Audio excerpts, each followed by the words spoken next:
వెంకటరెడ్డి గారు, యూకే ఎన్నికల ఫలితాన్ని ముందే ఊహించిన ఫలితమా అనుకోవాలా? ఎందుకంటే అక్కడ చాలా కారణాలు కనిపిస్తున్నాయి. అక్కడ ఆర్థిక వ్యవస్థ మొత్తం కుప్పకూలిపోయింది.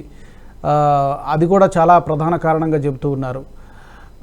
మీ ఇనీషియల్ రిమార్క్స్ ఏంటి యూకే ఎన్నికల ఫలితం మీద? కరెక్ట్ రాజు గారు, మీకు అలాగే ఎన్ఎస్టీ ప్రేక్షకులకి నమస్కారం. మనం అంటే బేసిక్గా ఏంటంటే కన్జర్వేటివ్ పార్టీ ఆల్మోస్ట్ ఒక 14 years నుంచి మరి పవర్లో గవర్నమెంట్ లో ఉంది. ఎందుకంటే ఇప్పుడు దగ్గర దగ్గర ఒక నలుగురు ప్రైమ్ మినిస్టర్లు మారారు ఇప్పటి వరకు. Rishi Sunak is the fourth one. So ఇక్కడ ఏమైందంటే కొంత ఇన్స్టేబిలిటీ కొంత కనబడుతుంది. అంటే దానికి కపుల్ ఆఫ్ రీజన్స్ ఉన్నాయి. ఒకటి ఏంటంటే ఎకనామిక్ స్టాగ్నేషన్ ఏదైతే ఉందో అది ఇన్స్టెబిలిటీ అక్కడ కూడా కనబడతా ఉంది. తర్వాత రెండవది పబ్లిక్ సర్వీస్ ఫెయిల్యూర్స్ కొంత కనపడ్డాయి. దాంట్లో స్పెషల్ గా ఇంపార్టెంట్ చెప్పాలంటే హెల్త్ లో కొన్ని ఇష్యూస్ ఉన్నాయి. ఎందుకంటే ఆర్డినరీ పీపుల్ కి they are not receiving health care properly అని చెప్పేసి కొన్ని ఇష్యూస్ ఉన్నాయి. మూడవది ఇమిగ్రేషన్ ఇష్యూస్ ఉన్నాయి.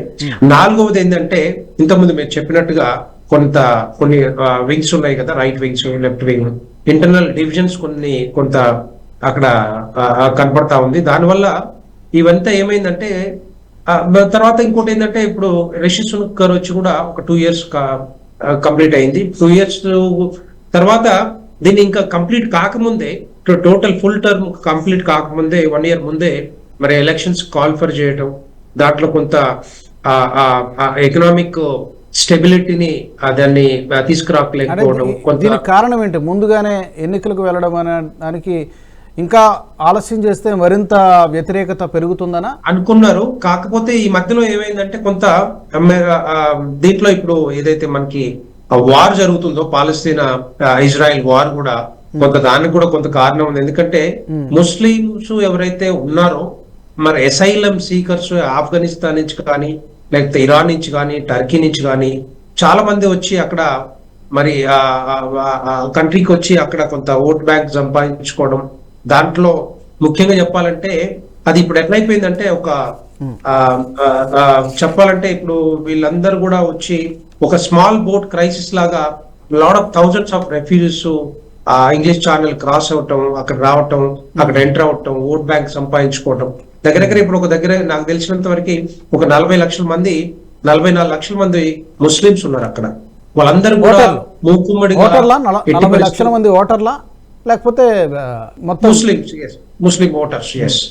సో అట్లా వీళ్ళ ఏమైందంటే దీని అందరూ కూడా ఎట్టి పరిస్థితుల్లో ఈసారి కన్జర్వేటివ్ పార్టీని కొన్ని డిమాండ్స్ ఉన్నాయి. యాక్చువల్గా రాజు గారు వాళ్ళు ఏం చేశారంటే వీళ్ళంతా కూడా ముస్లిం వింగ్ అంతా కూడా ఏం చేశారంటే దే పుట్ అప్ ఆల్మోస్ట్ ఒక 18 డిమాండ్స్ పెట్టారు.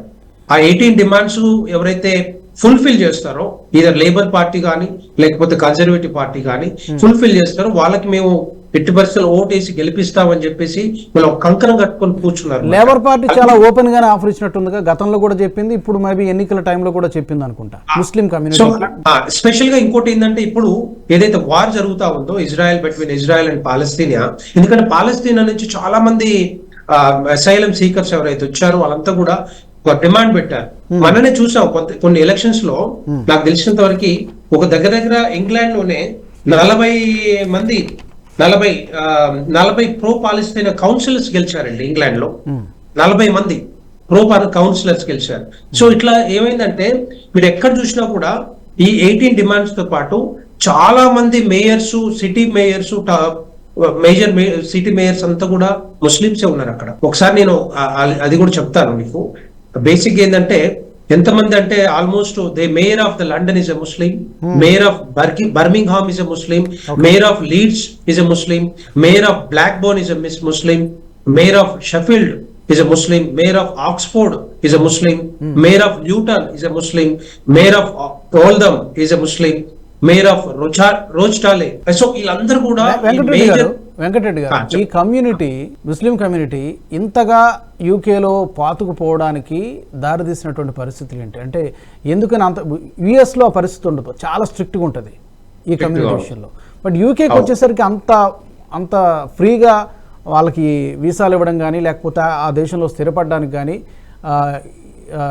అనుమతించడానికి కారణం ఏంటి? బేసిక్ ఏంటంటే ఇప్పుడు ఎక్కడైతే ఇష్యూస్ ఉన్నాయో, ఫర్ ఎగ్జాంపుల్ ఆఫ్ఘనిస్తాన్ ఉంది, మనం చూసాము అక్కడ వార్ జరిగినప్పుడు కానీ చాలా మంది బయటకు వచ్చేసి కొంత అంటే వీళ్ళు కొంత ఫ్రీడమ్ మాత్రం, అంటే మిగతా ఎవరైతే అసైలం సీకర్స్ ఎవరైతే మరి ఉండలేక వేరే కంట్రీలో తలదాచుకోవడానికి ఈ కంట్రీకి వస్తామని ఉన్నప్పుడు డెఫినెట్ గా ఇంగ్లాండ్ స్పెషల్ గా వాళ్ళు పర్మిషన్ ఇస్తా ఉంది.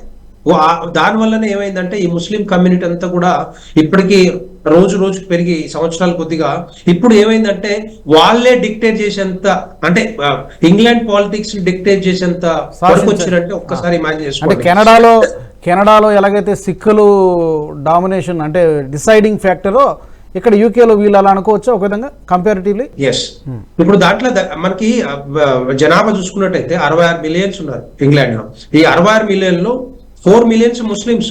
ఈ వీడియో మీకు నచ్చినట్టయితే లైక్ చేయండి, 10 మందికి షేర్ చేయండి, అలాగే కామెంట్ల రూపంలో మీ అభిప్రాయాలను మాతో పంచుకోండి. Nationalist hub group of channels ను సబ్స్క్రైబ్ చేసుకుని తెలుగునాట జాతీయవాద జర్నలిజాన్ని ప్రోత్సహించండి. ఈ వీడియో కింద ఉన్న బెల్ ఐకాన్ పై క్లిక్ చేయడం మర్చిపోవద్దు.